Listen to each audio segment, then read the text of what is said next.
Welcome to Learn Yourself. Today we are going to solve some of the questions from the chapter 3, that is metal and non-metal. These questions are from page number 40.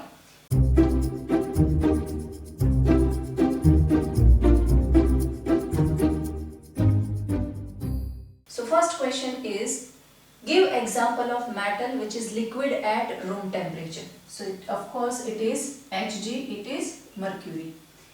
It can be easily cut with knife. So sodium and potassium both are soft metal, but sodium is softer than potassium. So we are mentioning here sodium. Is a poor conductor of heat. So it is lead, which is Pb. Now we have to explain the meaning of this two terms. First is malleable and second is ductile. This we have studied when we have gone through properties of metal. There we have discussed that metals are malleable and ductile, whereas non-metals are non-malleable and non-ductile.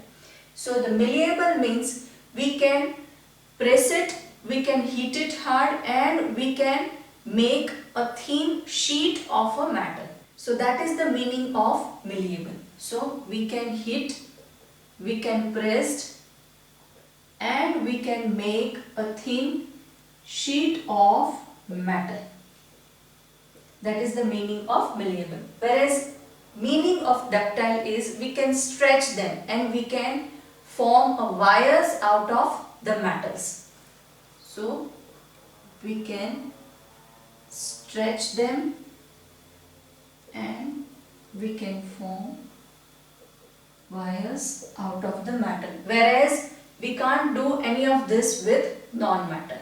Our next set of questions are from page number 46. First is, why is sodium kept immersed in kerosene oil?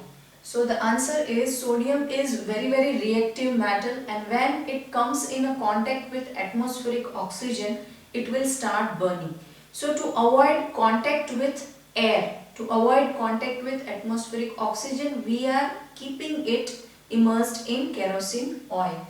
So this is how we can write it. Sodium is a very reactive metal, and if it comes in a contact with air or atmospheric oxygen, it will start burning. So to avoid contact with air, we are keeping it immersed in kerosene oil. In second question, we have to write equation when iron will react with steam. So when iron will react with steam, this will be the equation that 3Fe will react with 4 molecules of water, and here we have mentioned the state of water, that is gas, that means it is steam.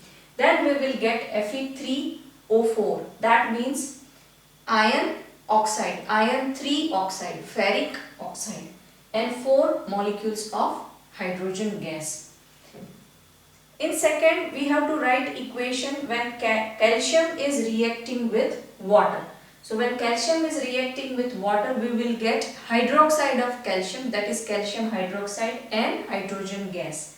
Similarly, when potassium will react with water, we will get potassium hydroxide and hydrogen gas. In third question, this table has been given to us and we have to answer some of the question.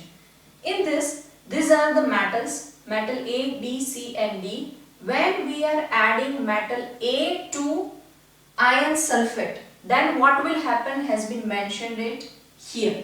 So this is a reaction between metal A and iron 2 sulfate.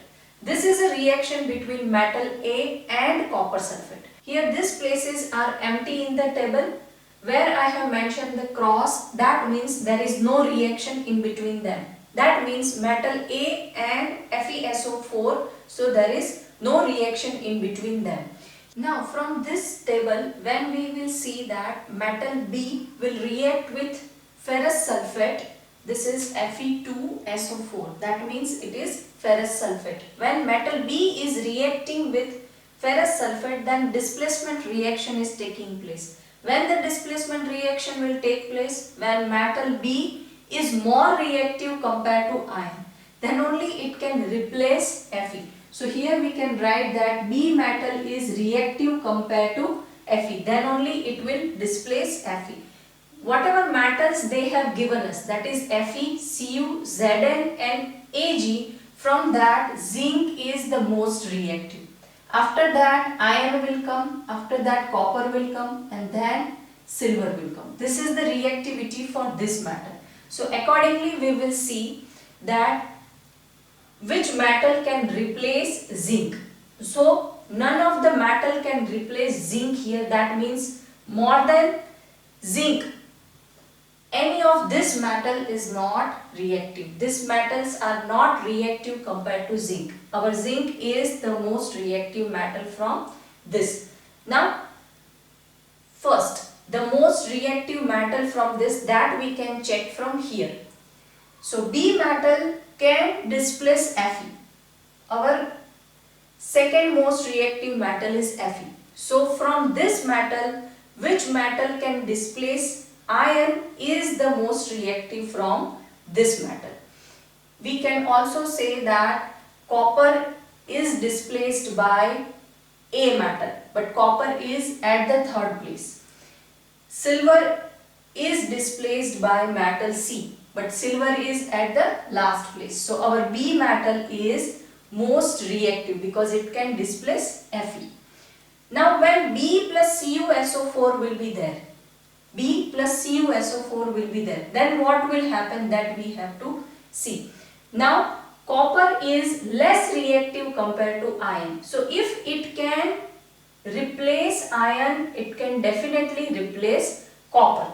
So here also displacement reaction can happen. Now we have to arrange these metals as the reactivity will decrease. So this is the most reactive metal, B. Then after that, which can displace copper? None of the metal can displace zinc. So we are not thinking about zinc. B has displaced Fe. So we have put B at the first place because it is the most reactive from this. Now after that Cu will come. So Cu can be displaced by metal A. So after that metal A. Then after that Ag. So this displacement of Ag is done by C. And the last one is D, because as we can see there is no displacement reaction for D. D cannot displace any of this metal. So D is the least reactive metal. So this is as per the decreasing reactivity. This is the most reactive metal and this is the least reactive metal. Fourth question is, which gas is produced when dilute hydrochloric acid is added to any metal? We know that whenever the acid is mixed with any metal, the hydrogen gas will evolve. So H2 gas will evolve when any metal is reacting with acid. Now we have to write a reaction. When iron reacts with dilute H2SO4, we have to write the reaction. So iron is Fe, is in solid, then dilute H2SO4. When dilute H2SO4 will react with iron, we will get this Fe will react with SO4. So we will get FeSO4 and then H2 gas will be liberated at the end. So this will be the reaction when iron will react with dilute H2SO4. Then fifth question is, write observation when zinc is added to solution of FeSO4.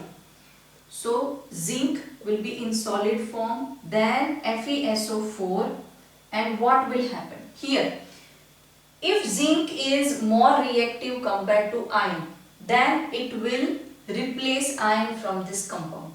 And if zinc is less reactive compared to iron, then this reaction won't be possible. We know that zinc is reactive compared to iron.